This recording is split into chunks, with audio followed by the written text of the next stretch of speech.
duhet ta di që Shqipëria ishte i vetmi vend europei. Ai përfaqëson shpirtin e vërtet të Shqipërisë. Ndoshta njerëzit nuk e dinë dhe bota duhet ta di që Shqipëria ishte i vetmi vend europian që gjatë Holokaustit pati një popullsi hebreje brenda Shqipërisë që u rrit, e nuk pak. U rrit sepse shqiptarët, muslimanët shqiptarë, në frymën e moderimit, në frymën e tolerancës, në frymën e dinjitetit njerëzor, mbrojtën një qindra hebrej që jetonin aso kohë në Shqipëri, po kështu mikpritën shumë të tjerë. Ky është shpirti që ju përfaqësoni. Kjo është ajo histori që, siç po flisnim pak minuta më parë, është histori që bota duhet ta njohë. Kjo është histori, siç ju thatë, që frymëzon filma. Njerëzit duhet të njohin rolin e jashtëzakonshëm, rolin moral që Shqipëria luajti gjatë orëve më të errta të historisë njerëzore. Kjo është ajo frymë që ju vazhdoni ta ushqeni dhe sot, miku im i mirë Edi. Ju qëndroni me kuraj kundër atyre që duan t'ju sprapsin, ju qëndroni krah së vërtetës, ju qëndruat krah Izraelit kur u sulmuam nga barbarët. Busulla juaj morale nuk u lëkund. Dhe kjo është diçka që ne e vlerësojmë thellësisht dhe që ju shenjon se një udhëheqës të jashtëzakonshëm të popullit tuaj dhe mendoj për ato segmente njerëzimi që duan që e vërteta të mbrohet e të mbrohen vlerat morale që bashkë ndajmë. Po kështu e jo çuditërisht, ne po ndërtojmë marrëdhënie të shkëlqyera midis Shqipërisë dhe Izraelit. Dhe numri i turistëve izraelit që kanë shkuar në Shqipëri është rritur me 800%, ndoshta 1000 dhe së shpejti do të bëhen shumë më tepër. Dhe mund t'ju them të gjithë izraelitëve që Shqipëria është një vend i mrekullueshëm, me njerëz mrekullueshëm, kështu që shkoni atje.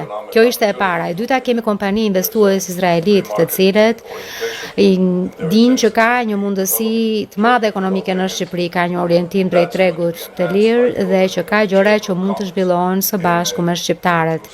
Kjo do çohet edhe më tej me çeljen e dhomës tregtisë në Jeruzalem, mendoj nesër, me praninë e kryeministrit Rama. Dhe kjo është diçka që mendoj se do të çojë përpara lidhjet ekonomike. Dhe sfundi do doja të thoja që ne po kështu kemi një mirëkuptim që shkon përtej interesave, por në ndjesën më të thellë të simpatisë njerëzore. Njohim që ka një themel afërsie e vllazërimi midis dy popujve tanë, e dua të them edhe një bazë vllazërimi midis të dyve prej nesh. Faleminderit kryeministër. Dua ta theksoj edhe një herë se Shqipëria e Izraelit ndajnë marrëdhënie të shkëlqyera që i kanë rënjët në miqësinë e thellë midis popujve shqiptar dhe hebre, parktuar përmes shekujsh historie, kur më shumë se një herë hebrejt që iknin persekutimit në Perëndim erdhën e u vendosën në brigjet tona.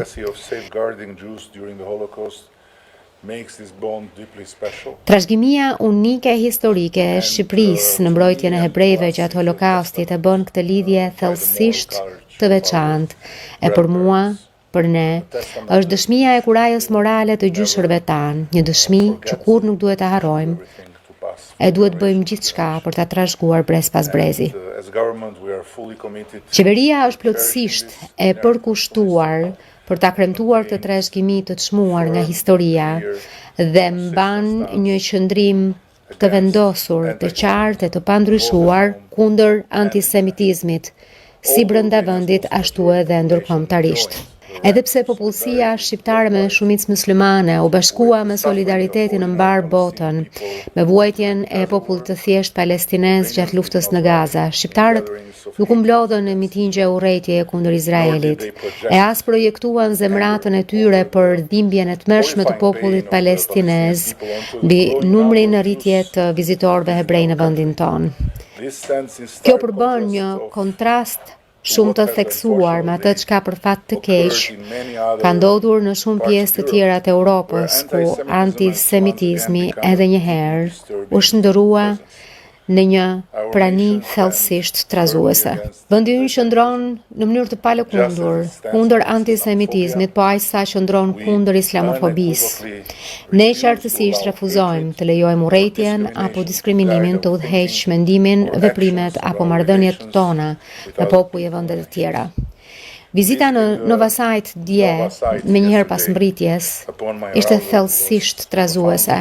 E megjithatë pata një ndjenjë lehtësimi moral kundrejt shpirtrave të atij vendi të dhimbshëm, duke e ditur që kur nuk i lam në baltë, qëndruam krah pengjeve dhe familjeve të tyre dhe kundër kasapëve neonazistë të Hamasit, veprimet e cilëve kanë sjell vuajtje të pa durueshme jo vetëm për izraelitët, por për një kohë shumë të gjatë edhe për motrat e vëllezërit tanë palestines të dehumanizuar nga Hamasi deri në pikën e katandisjes në instrumente lufte, kthyer në një infrastrukturë mbrojtjeje prej mishje e gjaku, mish për zjarrin e terrorit.